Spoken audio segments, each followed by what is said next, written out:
오늘의 말씀은 누가복음 8장 48절 말씀입니다. 예수께서 이르시되 딸아 내 믿음이 너를 구원하였으니 평안히 가라 하시더라. 아멘. 서양 역사학자 가운데 빼놓을 수 없는 두 사람을 꼽으라고 하면 플루타르크라고 하는 사람, 또 토인비라고 하는 사람, 유명한 역사학자지요. 그에 비해 동양의 유명한 그 학자를 꼽으라고 하면 많은 분들이 사기를 기록한 사마천을 꼽습니다. 이 사마천이라고 하는 사람에 대한 인물을 이 책으로 읽다 보면 재미있는 부분이 참 많은데, 사실 사마천은 후세의 사람들이 대단한 사람으로 평가를 하지만 그의 삶은 조금 고통스럽고 수치스러운 삶을 산 사람입니다. 사마천이 한 번은 자기 나라의 전쟁에 참여를 했다가 패하고 돌아온 장수를 옹호하는 발언을 했다가 그것이 왕에게 미움을 받는 계기가 되어서 나중에 사형을 당하게 됩니다. 이 사마천이라는 사람이 만약에 사형을 피하고 싶으면 그 당시에 세 가지의 방법이 있었는데, 첫째는 돈을 많이 내놓고 돈으로 보석금처럼 이렇게 풀려나는 방법이 하나 있고, 또 하나는 유력한 정치인이나 권력가들이 왕에게 탄원을 해주면 극적으로 살아날 수 있는 방법이 있습니다. 그런데 사마천은 권력지향주의의 삶을 살지 않았기 때문에 돈이나 주변에 그런 권력가들이 많이 없었어요. 그래서 첫 번째, 두 번째 방법을 쓰지 못하지요. 세 번째, 마지막으로 그가 살려면 쓸 수 있는 방법이 하나 있는데, 스스로 남성상을 버리는 거예요. 그래서 내시처럼 사는 거예요. 그래서 당시에 많은 절개에 있는 선비들이 남성으로 태어난 것을 버려가면서까지 구차하게 살아야 되느냐, 그래서 세 번째를 선택해야 되는 사람들이 세 번째를 선택하지 않고 차라리 죽음을 선택하는 것을 당연하게 여길 때였어요. 사마천같이 사람들에게 절개 있고 존경을 받는 사람은 당연히 차라리 죽음을 선택하지 그런 살기 위해 구차한 일을 선택하지 않을 것이다, 이렇게 기대를 하는데, 웬일 사마천은 자기의 남성상을 거세하고 평생을 내시처럼 살면서 생명을 구하게 됩니다. 사람들이 그에게 모멸감과 멸시 천대를 보내기 시작합니다. 어떻게 당신이 그럴 수 있느냐? 그렇게 살아서 뭐 하느냐? 그게 사는 게 사는 거냐? 당신에게 실망이다. 이렇게 멸시와 모멸감에 섞인 말들을 사마천에게 쏟아내지요. 사마천이 왜 그렇게 사람들에게 멸시를 받아가면서까지 살아야 했는가? 나중에 자기의 책에 자기가 이렇게라도 해서 살아야 됐던 이유를 그가 적어 놓았습니다. 그 이유는 딱 하나예요. 자기 아버지 때부터 이어져 온 이 역사를 기술하는 일을 자기 때에 마무리해야 된다는 사명감, 아버지로부터 이것을 네가 마무리해야 된다라고 하는 그 책임을 맡았기 때문에 내가 살아야 되는 이유가, 이렇게라도 해서 살아야 되는 이유가 이런 사명, 이것을 완수하기 위해서 나는 살아야 된다. 이걸 우리는 보통 신념이라고 하죠. 여러분, 세상에 사는 사람들이 신념이 없는 것보다 신념이 있는 게 좋아요. 그런데 흔히들 그 신념이 너무 강해서 그 신념 때문에 우를 범할 때가 있는데, 예를 들자면 나는 나만 믿어, 누구도 안 믿어 라는 신념을 가지고 살기 때문에 정말 진리를 받아들이지 않거나 옳은 것을 옳다고 하지 못하는 그런 경우들이 있어요. 그러니까 여러분들이 나름대로 이게 내가 살아가는 이유야, 신념이야 라는 것이 분명히 있을 텐데, 예배를 드리면서까지 그 신념을 가질 필요는 없다. 예배는 그 세상의 신념으로 드리는 게 아니라 믿음으로 드리는 거예요. 우리가 모인 이곳은 세상에 내가 가지고 있는 신념을 드러내는 곳이 아니라 믿음으로 나 자신을 드러내고 믿음으로 하나님을 만나는 자리이기 때문에 오늘 예배가 믿음으로 하나님 앞에 나가는 예배가 되기를 주의 이름으로 축원합니다. 왜 이런 얘기를 드리냐면 오늘 성경에 등장하는 여인이 믿음으로 고침을 받는 이야기예요. 다른 이유가 하나도 없어요. 예수님께서 그 여인을 고쳐주실 때 그 여인이 무슨 돈이 많고 예쁘고 뭐 불쌍하고 그래서 고쳐주는 게 아니라 너의 믿음 때문에 너를 고쳐준다라고 말씀하세요. 여러분, 교회에서 믿음이 제일 중요해요. 그런데 이 믿음을 사람들이 되게 자꾸 소홀하게 생각해요. 정말 중요한 게 믿음인데 우리가 신앙생활 하다 보면 믿음은 없고 내 신념이나 지식이나 경험들을 가지고 신앙생활하는 것을 당연하게 여길 때가 참 많아요. 자, 오늘 본문의 여인은 12년 동안 혈루병을 앓는 여인이었어요. 그러니까 피가 계속 멈추지 않고 하혈하는 병을 가진 여자. 지금이야 의학이 발달해서 웬만한 질병들을 깨끗하게 고치고 그 질병이 주는 후유증으로부터 건강하게 만들어주지만 2000년 전에는 우리가 지금 상식적으로 고칠 수 있는 그 아무것도 아닌 질병들이 불치의 병처럼 이게 종교적으로 연결이 되면 굉장히 복잡한 양상으로 갔던 병들이 많아요. 그 중에 하나가 하혈하는 병을 가진 사람들을 바라보는 시각이었어요. 되게 그 병을 앓는 분들이 육신의 병도 병이지만 이 병이 오래 가면 마음의 병이 찾아옵니다. 그래서 병세가 오래 갈수록 사람이 지치게 되죠. 12년 동안 이 병을 앓았던 여인도 몸과 함께 삶이 굉장히 고달팠을 거예요. 오늘 성경에 보니까 고치려고 있는 재산 없는 재산 다 허비해서 좋은 의사들 만났지만 호전되지 않고 결과는 여전히 똑같았어요. 그래서 오늘 마가복음 5장 26절에는 이 여인이 처한 상황을 이렇게 소개하지요. 많은 의사에게 많은 괴로움을 받았고 또 가진 것도 다 허비했는데 아무 효용이 없었다.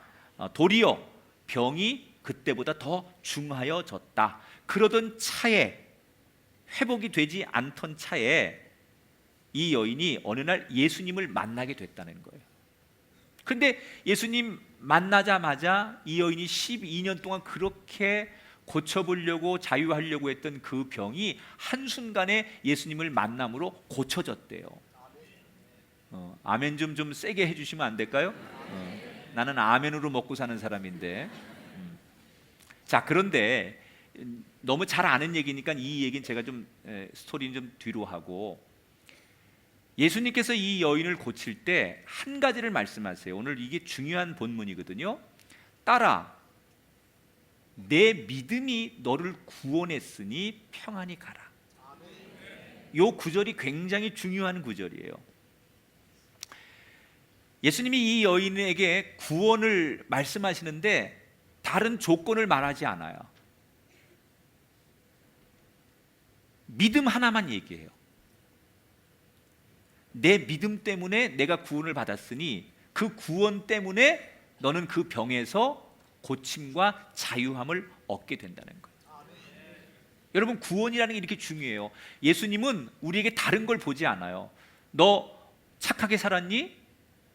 너 윤리적으로 문제 없니? 이걸 묻지 않아요. 예수님은 너 성적은 얼마나 되니? 너 성공했니? 돈은 얼마나 있고 재산은 얼마나 있니? 너 자랑할 수 있는 게, 너 이력서에 너 내놓을 수 있는 게 뭐가 있니? 이런 걸 묻지 않아요. 그런데 사람들은 여전히 뭘 중요하게 생각하느냐? 내가 성공했냐? 내가 얼마나 착하게 살았냐? 내가 잘 살았냐?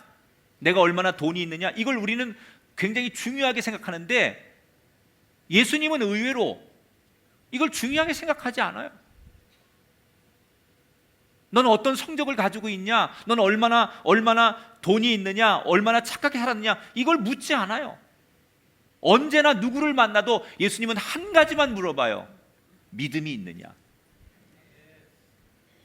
예수님은 우리를 만날 때 한 가지의 기준만 물으시는데 우리는 예수님의 기준과 상관없는 기준으로 자꾸 뭔가를 맞춰보려고 한다는 거죠.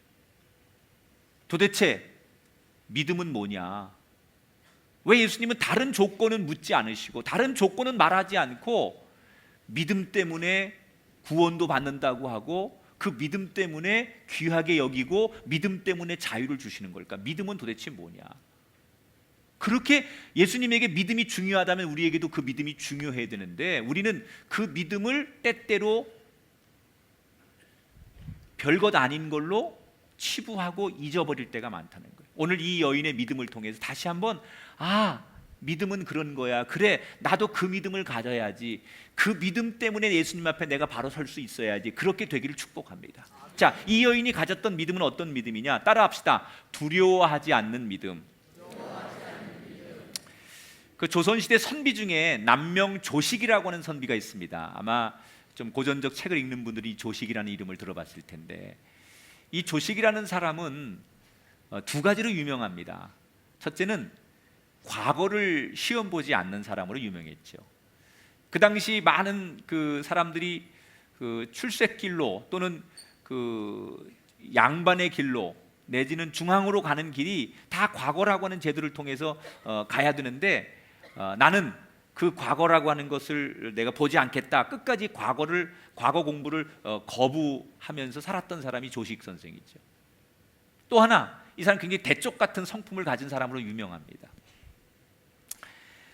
그 명종실록 중에 이 조식 선생이 명종 임금에게 썼던 그 상소문이 있어요.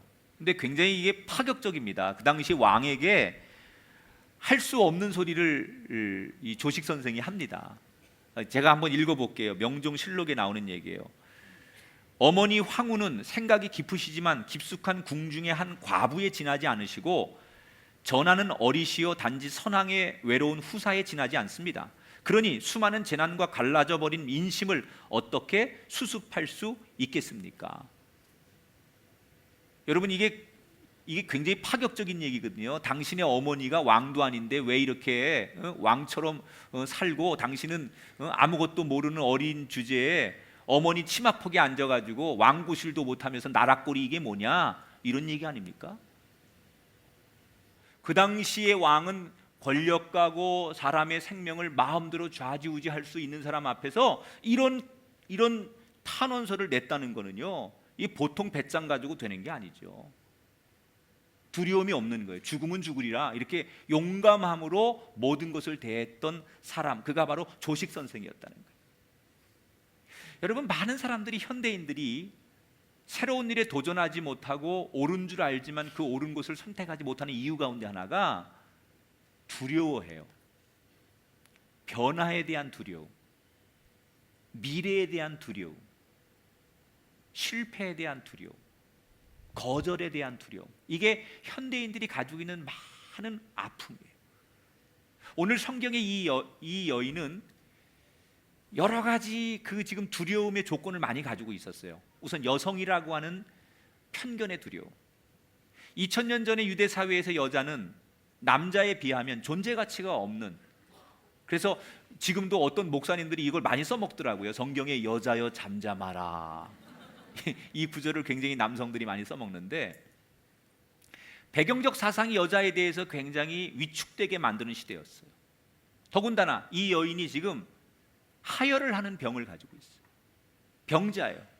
이게 종교적으로 가면 굉장히 불결하고 부정하고 죄 많은 여인처럼 율법에서 취급을 해요. 레위기 15장에 가면 부정한 사람이 어떤 건가에 대해서 얘기할 때 15장 전체 한 장이 피를 흘리는 게 굉장히 불결하고 종교적으로 부정한 것이다라는 얘기를 강조합니다.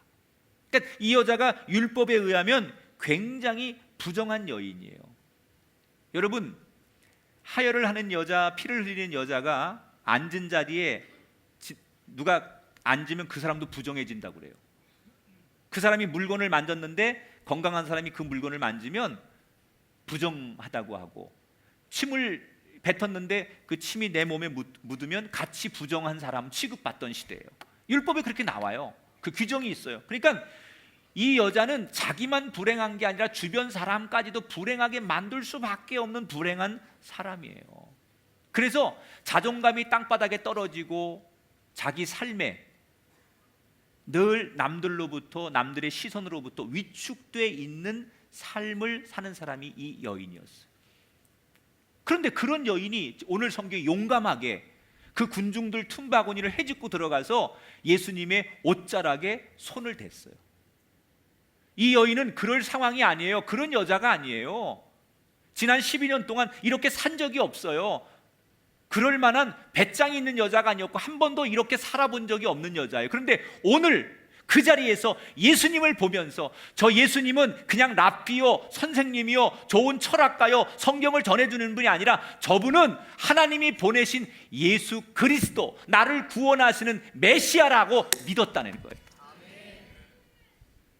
믿음이 뭐예요? 예수님이 나를 구원하신 구원자라는 거. 저 십자가에 피 흘리신 예수님이 그냥 역사적인 인물이 아니라 나를 구원하신 구원자로 받아들이는 거. 그것을 내 입으로 고백하는 거. 그게 믿음이에요. 여러분, 다른 게 믿음이 아니에요. 예수 그리스도가 우리를 구원하시기 위해 이 땅에 오신 하나님이라고 하는 것을 믿는 게 구원이에요. 그게 믿음이에요. 그런데 그 믿음이 저분은 그냥 훌륭한 선생님이 아니구나, 뭔가 다르구나, 저분이 하나님이 보내신 분이 맞구나 라고 믿는 순간 이 여인에게 용기가 생기더라고요. 그렇게 숨고 싶고 사람들의 시선으로부터 피하고 싶었던 이 여인이 용기가 났어요. 여러분, 여러분의 인생에 자신이 없고 늘 사람들의 평가에 두렵고 뭔가 여러분 걱정되고 염려되는 인생을 살고 계십니까? 내 앞에 놓여있는 장애물 때문에 이것을 뛰어넘을 수 없다라고 하는 그런 두근거림과 두려움 속에 살고 계십니까? 저는 여러분이 이 여인처럼 예수 그리스도를 믿는 믿음 때문에 세상에 대한 두려움으로부터 벗어나게 되시기를 주의 이름으로 축원합니다. 믿음을 가지면 용기가 생긴다는 것. 아무것도 아닌 인생이 어느 날 믿음을 가지니까 나도 할 수 있어 라는 용기가 생겨요. 그렇게 주눅들고 배우지 못하고 사람들로부터 그려 평가절하의 인생을 살던 사람이 믿음이 생기니까 자존감이 높아지면서 담대해지더라는 거예요. 용기를 갖는 믿음. 또 하나, 오늘 저는 이 여인을 통해서 믿음이라고 하는 것은 이래야 되는 거구나. 한번 따라합시다. 먼저 나서는 믿음. 자, 지금 여러분 한번 생각해 보세요. 오늘 본문에 많은 무리들이 예수님 곁으로 마치 무슨 탑스타가 거리를 가는데 사람들이 막 일제히 그 주변으로 몰려드는 것처럼 예수님 주변에 많은 사람들이 몰려들었는데 이 사람들은 다 어떤 사람들이냐?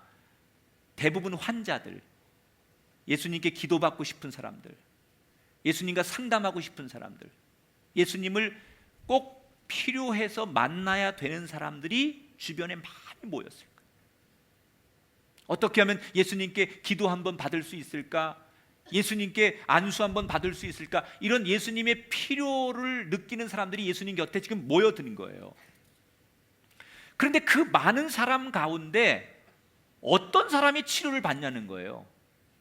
분명히 거기에는 환자들이 많이 있었어요. 기구한 사연을 가진 사람이 많이 있었는데 누가 치료를 받았느냐? 제일 먼저 나선 사람만 치료를 받더라는 거예요. 그게 누구예요? 오늘 본문에 혈루증을 앓던 여인이었어요. 아하, 믿음이라고 하는 것이 생각만 하고 내면으로 가지고만 있으면 그 믿음은 믿음이긴 하지만 나를 회복하는 믿음이 아니라는 거예요. 안에 있는 믿음, 내면으로 생각하는 믿음을 넘어서 그 믿음이 손을 뻗는 믿음, 움직이는 믿음, 고백하는 믿음, 행동하는 믿음이 될 때 그 사람에게 축복이 시작된다는 거예요. 아마 이 여인은 대인 기피증이 있었을 거예요. 그도 그런 것이 피를 흘리게 되면 냄새가 납니다. 이 피냄새라는 게 아주 고약하죠. 그래서 늘 이 여인에게는 쾌쾌한 냄새가 나니까 사람들이 이 여인을 보면 먼저 이렇게 코를 막고 손사래를 치면서 가까이 오지 말라고 하고 부정하니까 저리 가라고 늘 이런 얘기를 들었을 거예요. 그런데 그 여인이 그날 그 자리에서는 뭘 해요? 오히려 뒤에 서 있다가 사람들, 군중들 툰바구니를 헤집고, 사람들이 코를 막든 사람들이 제재하든 사람들이 자기를 부정하다고 말하든 상관없어요. 그 예수님, 저 앞에 계신 예수님께 나가기 위해서, 제일 먼저 예수님을 만나기 위해서 그는 용기를 내어 제일 먼저 예수님께 나아갔다는 거예요. 마음속에 예수님이 좋은 분이고 예수님이 그냥 일반적인 랍비나 선생님이 아닌 메시아라는 것을 믿었다고 해서 머뭇거리고 생각만 하는 믿음이 아니라 그 믿음을 가지고 행동하고 앞으로 나갔고 제일 먼저 앞장섰기 때문에 축복이 이 여인에게 시작됐다는 거예요. 수많은 환자가 있었지만 제일 먼저 손을 뻗은 그 여인에게 그날 축복의 주인공이 됐다는 거예요. 근데 이 여자가 오늘 성경에 보면 굉장히 예수님 앞에 나가긴 하지만 조심스러워하는 걸 볼 수 있어요. 44절에 보니까 예수의 뒤로 와서 그의 옷가에 손을 대니, 그죠? 앞으로 안 가고 그냥 뭐 볼 것도 없이 막 나가서 그냥 뭐 오빠 그리고 이렇게 앉는 것도 아니고, 예수님 그리고 앉는 것도 아니고, 굉장히 조심스럽게 앞에 나가긴 나가지만 아주 조심스럽게 몰래 누구도 눈치채지 못하도록 예수님의 뒤로 가서 예수님의 옷자락에 손을 댔다는 거예요. 근데 그 다음에 뭐라고 써 있어요? 옷자락에 손을 대는 순간 누가 제일 먼저 경험을 하냐? 자기가 경험을 해요. 혈루증이 즉시 그쳤더라. 의사보다 제일 먼저 병의 그 차도를 아는 게 자기예요. 의사는 나중이죠. 내가 얘기해야 의사는 아는 거예요. 만약에 무슨 기적이 일어나면 제일 먼저 느끼는 게 당사자잖아요. 이 여인이 믿음을 가지고 용기를 내어서 남들보다 먼저 예수님 앞에 나가서 하여튼간 그 사모하는 마음으로 인생의 바닥에서 마지막으로 예수님의 옷자락을 잡았어요. 그런데 딱 잡는 순간 자기에게 무슨 변화가 오는 걸 자기는 아는 거예요. 아, 내 몸에 변화가 일어났다. 이 병이 고쳐졌구나. 자기는 아는 거예요. 여러분, 오늘 여기서 예배를 드리지만 성령이 내게 임하고 하나님이 내 인생에 터치하시고 나를 붙드시고 나를 회복하시는 것을 나는 알 수 있게 되길 바랍니다. 그런 시간이 되길 바랍니다. 그 다음에 두 번째로 누가 알았을까요? 예수님이 알았어요. 누가 내 몸에 손을 대었느냐? 이렇게 묻지 예수님께서. 그러니까 옆에 있던 베드로가 여기 지금 사람들이 뭐 인산인해를 이루는데 막 그냥 시장통처럼 사람들이 많으니까 이리 밀리고 저리 밀려서 그래서 어깨가 부딪히고 그런 거지 누가 예수님을 그렇게 함부로 만지겠습니까? 그런 사람 없습니다 라고 대답을 하죠. 그게 뭐예요? 예수님이 알았어요. 내 몸에서 능력이 빠져나가는 걸 예수님이 알았어요. 다른 사람은 몰라도 능력 있는 예수님께서 누군가가 내 몸에 손을 대었고 그 즉시 내 몸에 있는 능력이 빠져나가는 것을 예수님은 아셨어요. 여러분, 오늘 내가 주님을 이 예배 가운데 붙드셔서 주의 은혜가 내게 임하는 것, 주의 은총이 내게 임하는 걸 내가 경험하게 되길 바라고, 예수님이 내 능력이 빠져나갔음을 선포할 수 있는 그런 축복이 우리 가운데 일어나게 되길 바랍니다. 여러분, 이 여인이 치료받는 과정을 보세요. 그 수많은 사람들 가운데 서로들 예수님께 다 각자 이 여인처럼 고침받고 싶고 회복하고 싶은 마음을 가진 사람들이 많이 있었는데 왜 이 여인만 고침받고 이 여인만 회복합니까? 먼저 나섰기 때문에, 먼저 손을 뻗었기 때문에. 오늘 우리는 2016년을 살아가는 이 시대의 혈루병 환자들이에요. 여러분, 우리 스스로 나를 통제하지 못하고 고치지 못하는 아픔과 염려를 가지고 살아가는 이 시대의 혈루병을 우리는 다 가지고 있죠. 이것 때문에 속상하고, 이것 때문에 괴롭고, 이것 때문에 잠 못 이루고, 이것 때문에 한숨 쉬는 우리가 가지고 있는 삶의 문제, 그게 여러분 이 시대의 혈루병 아닙니까? 좋은 것을 누리지 못하고 살고 있는 우리들, 가족이 있고 가정이 있고 차가 있고 좋은 직장이 있어도 감사를 모르고 사는 우리들, 그것이 바로 이 시대를 살아가는 또 다른 혈루병 환자들 아닙니까? 엄밀히 말하면 저와 여러분도 이 여인처럼 혈루병 같은 인생을 살아가는 사람이에요. 그렇다면 우리가 언제 이런 병으로부터 자유할 수 있냐는 거예요. 먼저 예수님께 손을 뻗을 때, 주님 내가 병들었습니다. 주님 내가 죄인입니다. 주님 내가 이렇게 연약합니다. 주님 나는 당신의 도움이 필요합니다. 주님 나에게 긍휼을 베풀어 주시옵소서. 이렇게 용기를 내어서 주님께 손을 내밀고 주의 이름을 부르고 주님을 고백하는 사람에게, 그 용기를 가지고 먼저 주의 이름을 향하여 달려나가는 사람에게 동일한 기적과 은혜가 시작될 줄 믿습니다.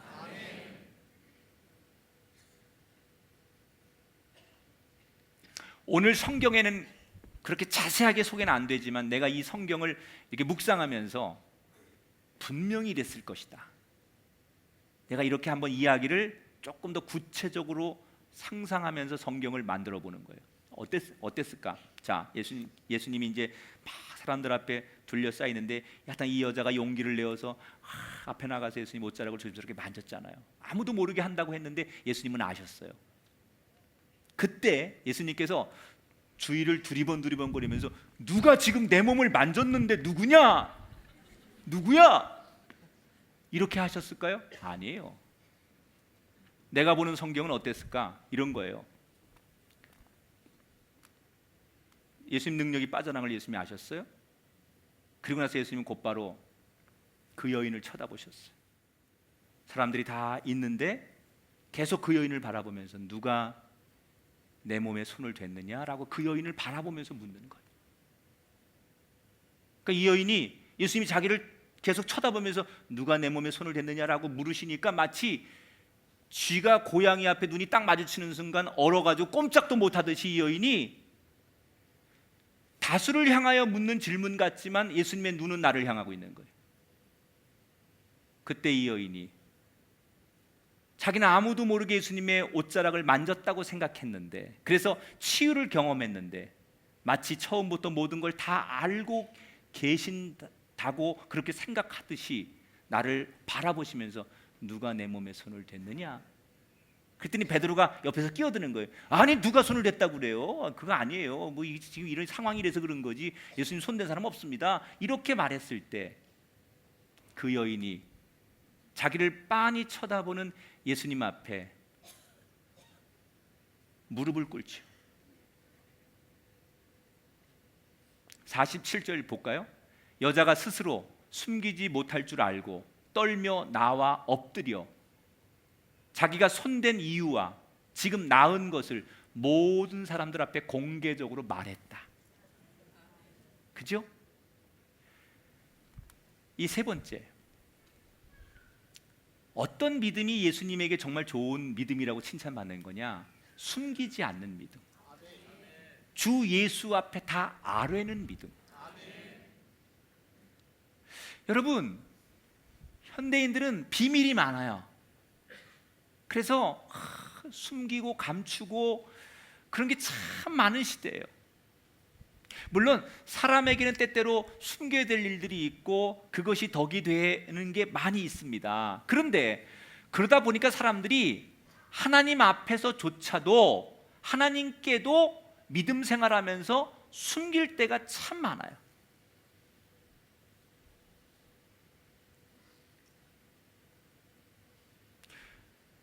여러분, 이게 얼마나 큰 죄인지 몰라요.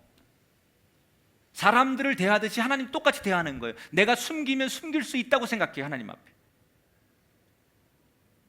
내가 말 안 하면 하나님도 모르신다고 생각해요. 그래서 하나님 앞에조차도 진실하지 않고 하나님 앞에 내가 뭔가를 감추면 괜찮다고 생각하고 착각하고 산다는 거죠. 실제로 하나님은 다 아시고 모르는 게 없는데 나만 눈 감으면 하늘이 안 보이면 되는 것처럼 하나님 앞에 내가 진실하지 않으면 괜찮다고 생각하는 사람들, 그건 믿음이 아니에요. 진짜 믿음은 하나님과 내가 딱 마주했을 때 하나님 앞에서만큼은 감출 수 없는, 숨길 수 없는 그래서 다 드러낼 수밖에 없는. 주님, 내가 주님 앞에 이런 죄인입니다. 주님, 내게 이런 과거가 있습니다. 주님, 나는 이런 허물이 있습니다.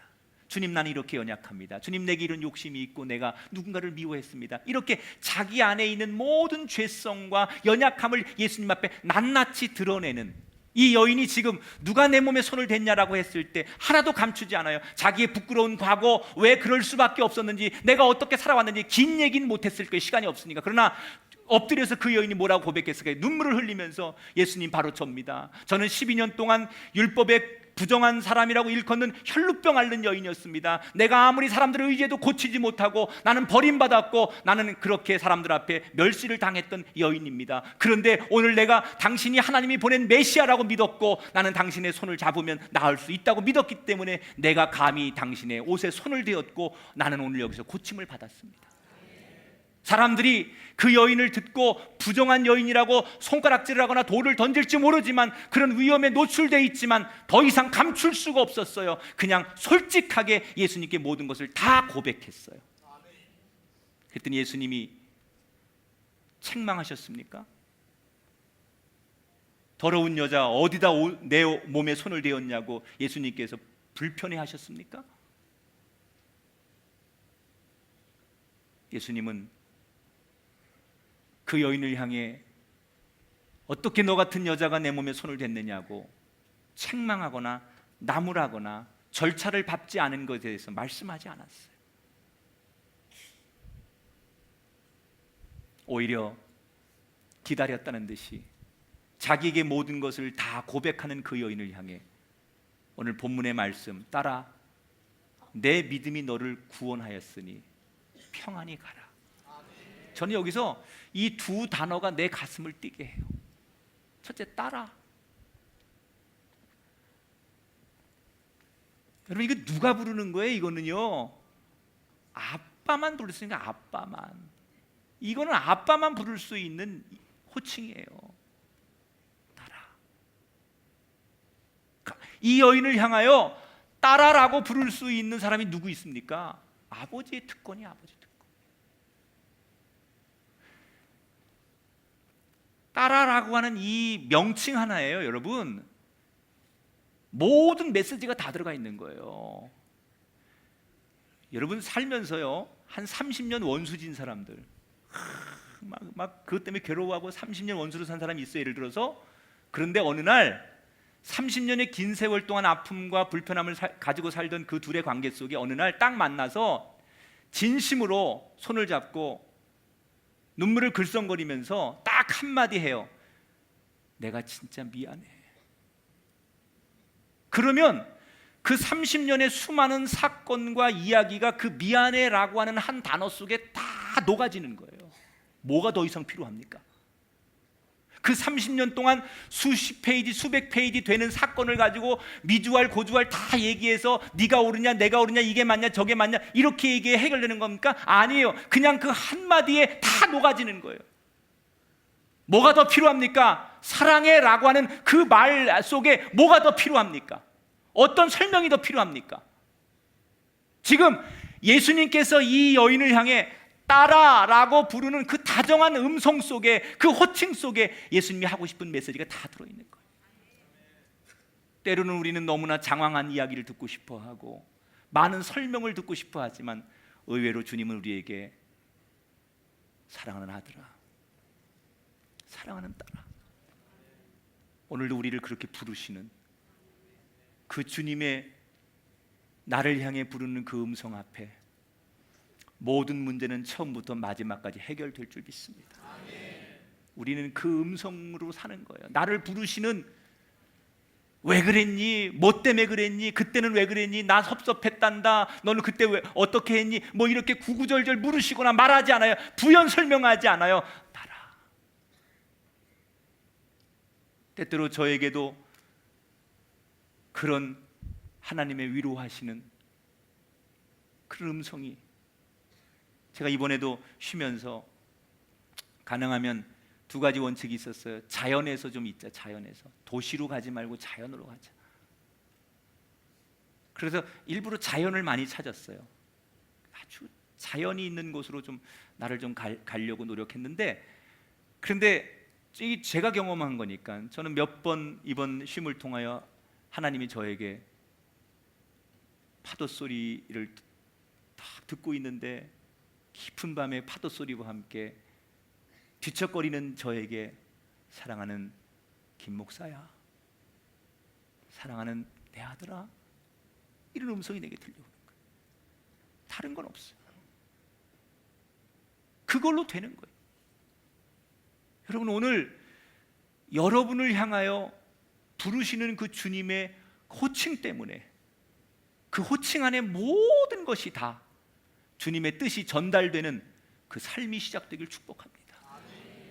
평안히 가라. 두려워하지 말고. 여러분, 돈을 많이 가지고 있는데도 평안하지 못하면 그건 지옥 아닙니까? 아무것도 없지만 평안히 가라라고 말씀하시는 진짜 축복을 주시는 예수님. 성경에 보니까 수많은 사람들이 예수님 앞에 고침을 받는 공통점이 있어요. 주 예수 앞에 낱낱이 아래에 있는 사람들. 오늘 우리의 예배 속에 사람들에게 숨겼듯이 세상 사람들 앞에 체면 때문에 또는 아닌 척하고 없어도 있는 척했던 그 습관 때문에 여전히 예배 앞에서도 십자가 앞에서도 아닌 척하고 있는 척하고 고상한 척하는 게 아니라 그냥 의사 앞에 내 몸을 다 드러내듯이 오늘 주님 앞에 나의 연약함과 나의 삶을 다 드러낼 수 있는 바로 그 여인의 선택이 우리의 선택이 되기를 축복합니다. 다 아뢰는 것. 주 예수 앞에 나의 연약함을 다 아랠 때 거기서부터 주의 치료와 주의 도움이 주의 기적이 시작될 줄 믿습니다. 감추지 않는 내 아픔을 드러낼 때 주님은 그 모든 것을 들어주십니다. 오늘 우리에게 믿음이 너무 중요할진데 특별히 이 여인처럼 두려움을 떨쳐내는 믿음, 그리고 안에 갇혀있는 믿음이 아니라 먼저 손 내밀고 먼저 부르짖고 먼저 찾아가는 믿음, 하나님 앞에만큼은 거짓 없이 가식 없이, 적어도 우리가 이 예배 앞에 나와서 주일을 예배하면서 하나님 앞에 기도하면서 사람들 대하듯 하는 게 아니라 하나님 앞에만큼은 있는 그 모습 그대로 다 드러내는, 그래서 그분의 자비와 은혜가 우리에게도 2000년 전 혈루병 앓던 그 여인에게 임했듯이 동일하게 임하는 기적이 시작되기를 주님의 이름으로 축원합니다. 찬양을 한 곡 같이 부르고 싶습니다. 예수 피를 힘입어라는 찬양입니다.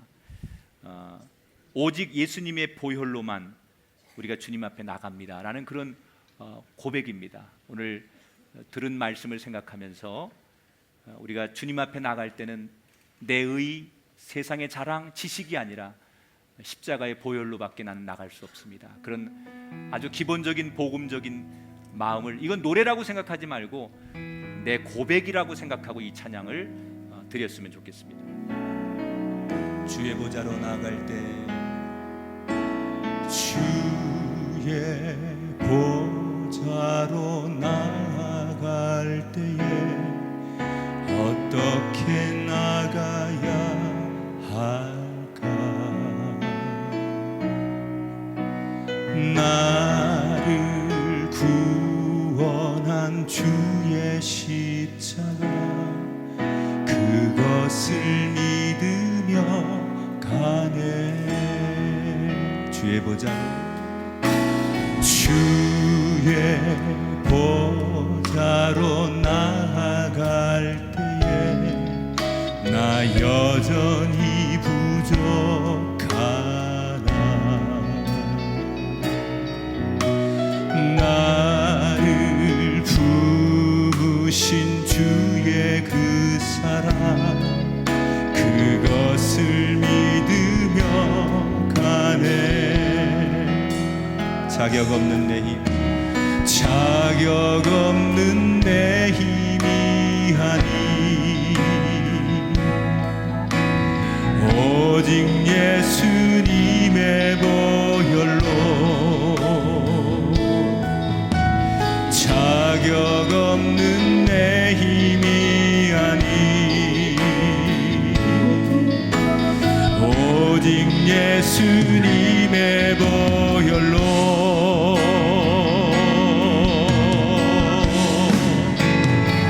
십자가의 보혈 완전하신 사랑 힘입어 나아갑니다.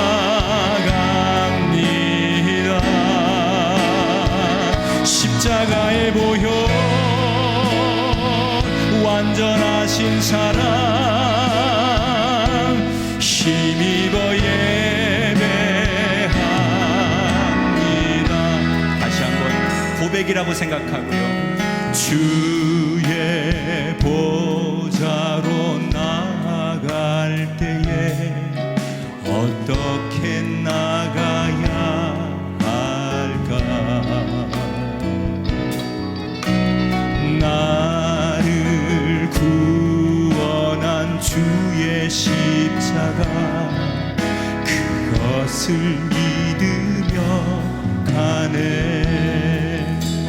자격 없는 내 힘이 아닌 자격 없는 내 힘이 아니 오직 예수님의 보혈로 오직 예수님의 보혈로 자격 없는 내 힘이 아니 오직 예수님의 보혈로 십자가의 보혈 십자가의 보혈 완전하신 사랑 힘입어 나아갑니다. 그렇습니다. 십자가의 보혈 완전하신 사랑 힘입어 십자가의 보혈 십자가의 보혈 완전하신 사랑 힘입어 나아갑니다. 십자가의 보혈 완전하신 사랑 힘입어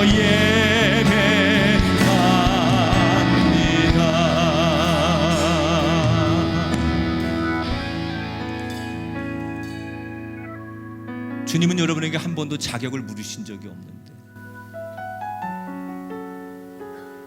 왜 우리는 우리가 스스로 자격을 자꾸 따지는지 모르겠어요. 조용히 한번 눈을 감아보세요.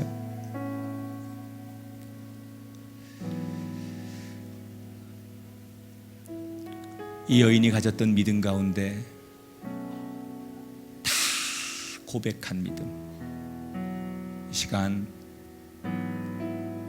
30초 시간을 드릴 테니까 주님 앞에 감추지 말고 숨기지 말고 주님 내가 이런 사람입니다. 주님 내가 이런 허물과 이런 약함과 주님께 감추고 살았던 내 과거가 있습니다. 오늘은 다 내려놓습니다. 오늘은 다 솔직하게 주님 앞에 감추지 않고 나를 드러내오니 나를 받아주시옵소서. 주님과 1대1로 어떤 은밀한 것까지라도 주님 앞에 다 내려놓는 그 시간 우리 한 30초 묵상하겠습니다.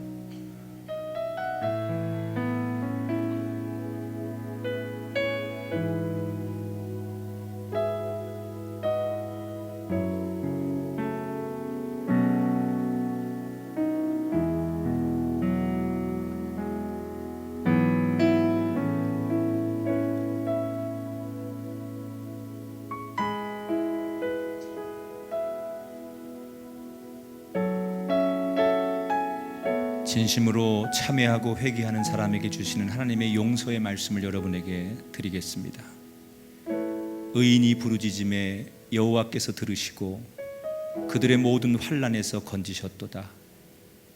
여호와는 마음이 상한 자를 가까이 하시고 충심으로 통회하는 자를 구원하시는도다. 아멘.